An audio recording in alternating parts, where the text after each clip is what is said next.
So here's the debate. Should you ever leave a liquor store empty-handed? Well, here's my perspective.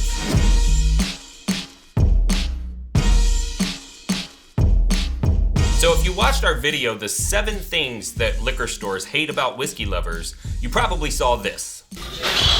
Hey man. Hey. You got any Blanton Gold?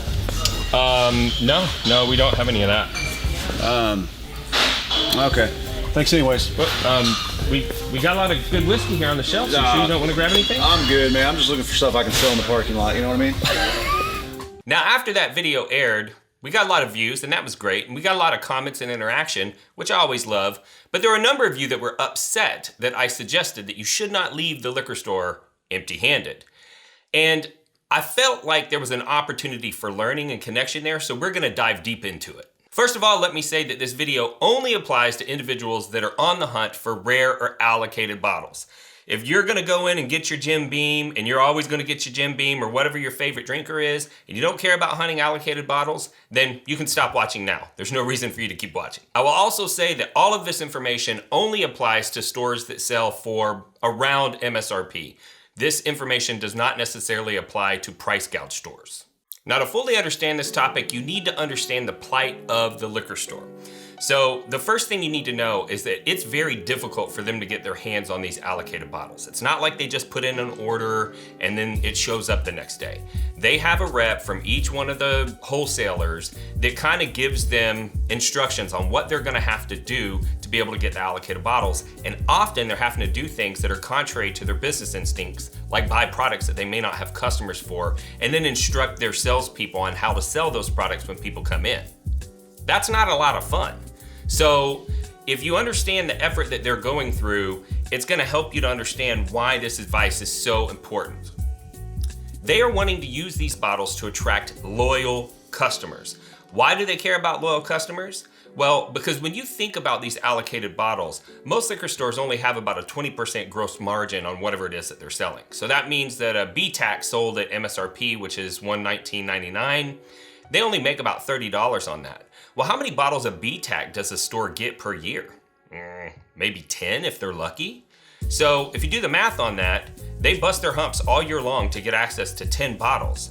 They make $30 gross profit per bottle. They make $300 a year off of their allocated bottles. Do you think that that amount of money makes any difference to the liquor store at all? Because I'm telling you right now that it absolutely does not. The average liquor store in the United States is 1,850 square feet. And the average rent for a liquor store location is about $250 per square foot per year. So if you do the math on that, the average liquor store's monthly rent alone is $37,500. So all their allocated bottles won't even pay for but 0.1% of what the rent cost in one single month. And that's why what they do with these bottles is so critical. I keep hearing people making comments about, well, you know, aren't they in this to make money? Absolutely they are. But the smart liquor store will take those bottles and use them to form relationships with regular customers. And the prospect of getting these bottles may be able to attract, 1,000 customers that come in and buy their regular daily drinkers. So if you can attract 1,000 customers in 1 year that are gonna spend, say, $1,000 a year in your store at a 25% gross margin, now your 10 allocated bottles have attracted $250,000 worth of gross revenue per year, and that's enough to make a difference. Now, from the customer's perspective, they're going in and looking at these allocated bottles for several reasons. Some people want to drink them. Some people want to collect them, put them on a shelf and look at them. And some people want to sell them, what we call flipping. That's where you buy a bottle, usually close to MSRP, and you sell it on the secondary market for many times what you paid for it. Regardless of the customer's motivation for why they want the bottle, a loyal customer that consistently goes into a store and buys shelf-available products develops a sense of expectation, if you will. And they expect to be taken care of by that store in the future whenever those rare and allocated items come in. Now here's where some of you guys have been missing it. If the store takes their few rare and allocated items and distributes them in an inappropriate way, they stand to lose all 1,000 of those regular customers that are the ones that are really paying the bills, okay? I've seen scenarios, it's happened to me personally, where I found out that the store did something with an allocated bottle that had been actually promised to me, and I have never stepped foot in that store again. And I was a major buyer. And I've heard plenty of stories like that.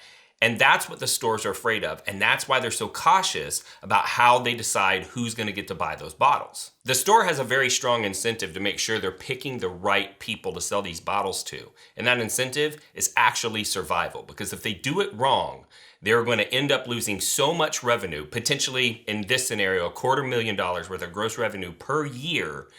And they don't want to risk that. And the way that they avoid that is they make sure that they're selling bottles to customers that are loyal, that are drinkers, that are not flippers. And they have to follow the context clues that you're giving them when you walk into the store to determine what category of buyer you are. Oh, well, hello there, you fellow bourbon lovers, you. I don't know why I'm talking like that. Anyways, I want to invite you over to the bourbonrealtalk.com store today. After the show, go check it out. We've got new merch that's just hit the shop. We've got travel cases for your wee Glens and your big Glens. We've got toppers for your Glens as well. We've got the rocks glasses that we offer now and all the other cool merch that you're used to seeing there. So go check it out after the show and support the channel by checking out our store and picking up a couple things and getting them on your doorstep a few days later. We can't wait for you to check out all the new merch that we've got to offer now at bourbonrealtalk.com.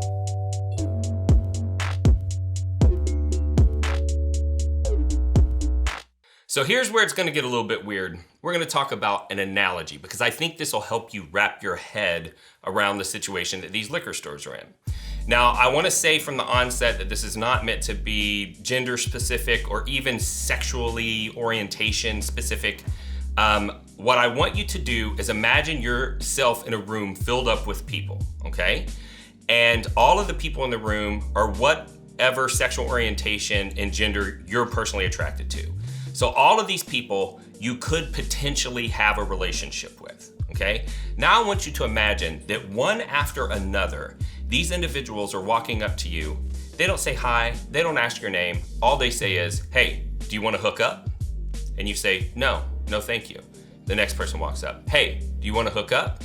And you go, nah, the last guy just asked that. I'm not interested in that. You can move along. And one right after another, people just come up and say, hey, do you want to hook up? Until finally, somebody walks up and says, hey, what's your name? I've never seen you in here before. What brings you in here?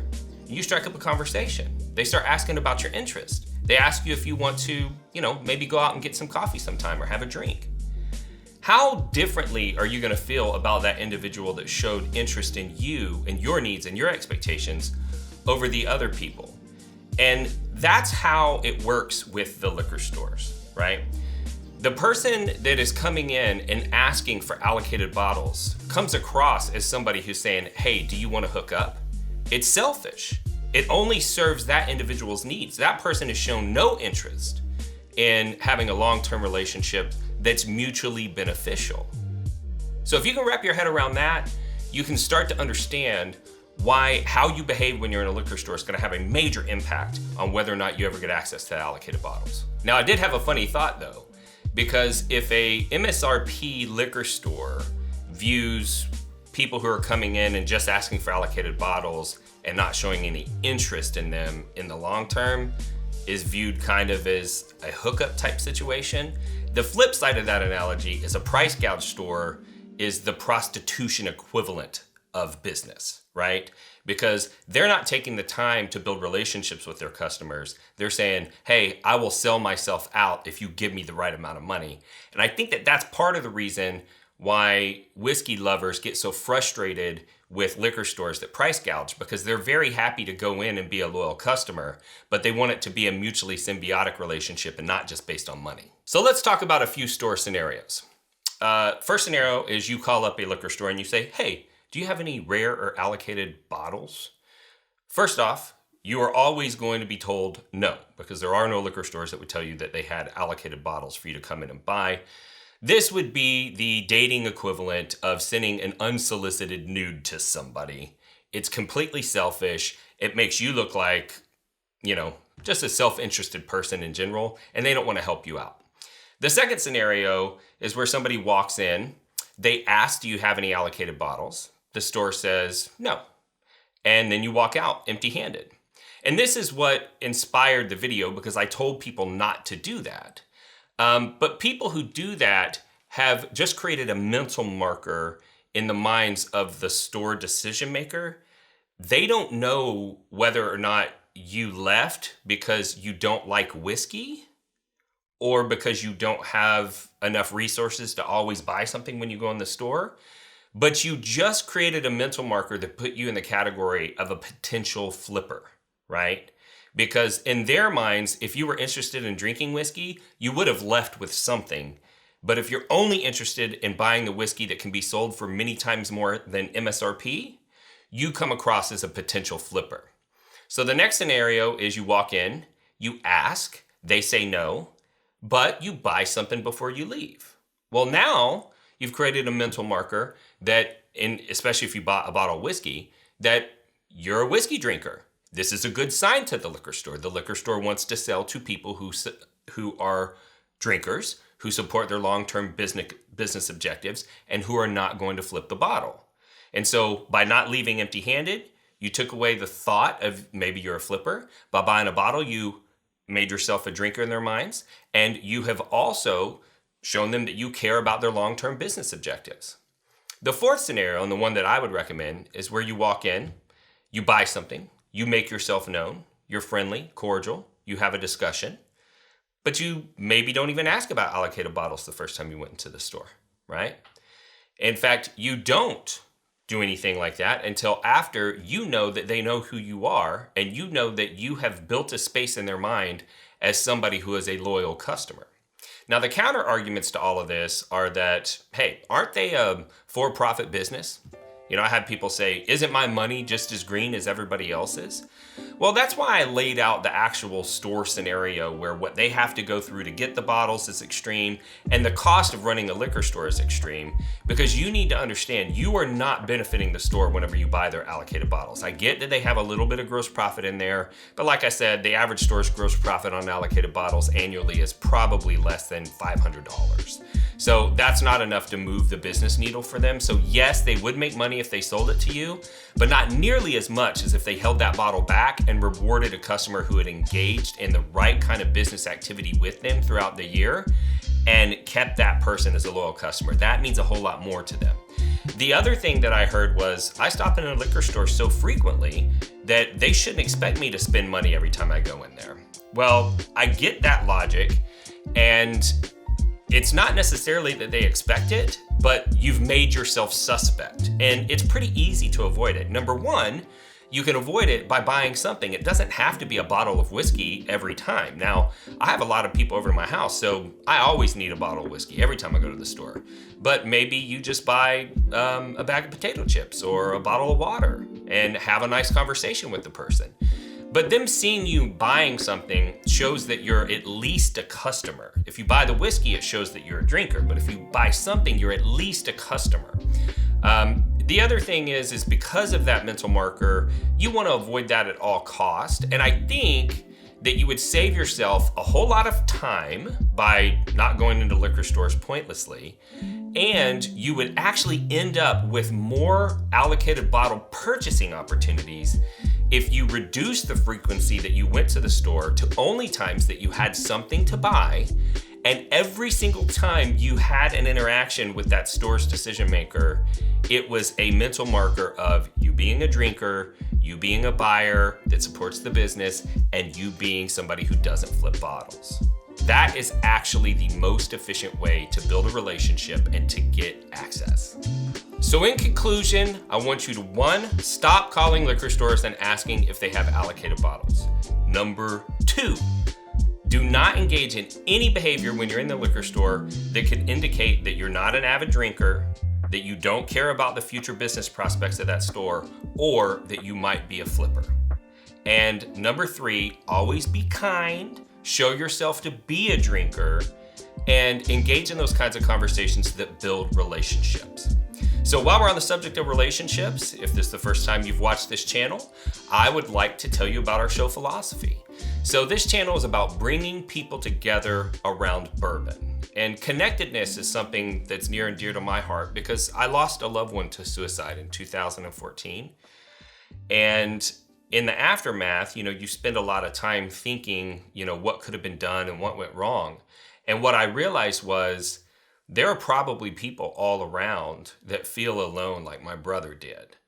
And if I could do anything to help that, I wanted to. And when I started seeing the connective power of bourbon, I realized I'm going to try to help people get connected to whiskey, and then I'm going to let the whiskey do the rest of the job to get people connected to one another. Because when you get involved in this, you start to interact with people, you start to be invited to bottle shares and things like that, and you form a whole new group of friends. And that's a beautiful thing.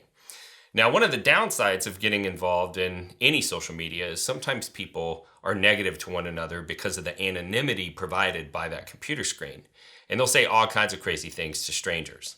But I realized that if somebody can show hate to you online as a stranger, it's just as easy for me to love you, which is why I sign off every podcast the same way, and that's this. If you woke up this morning and you were unsure whether or not anyone loved you, just know that I love you, and I'll see you next time on Bourbon Real Talk.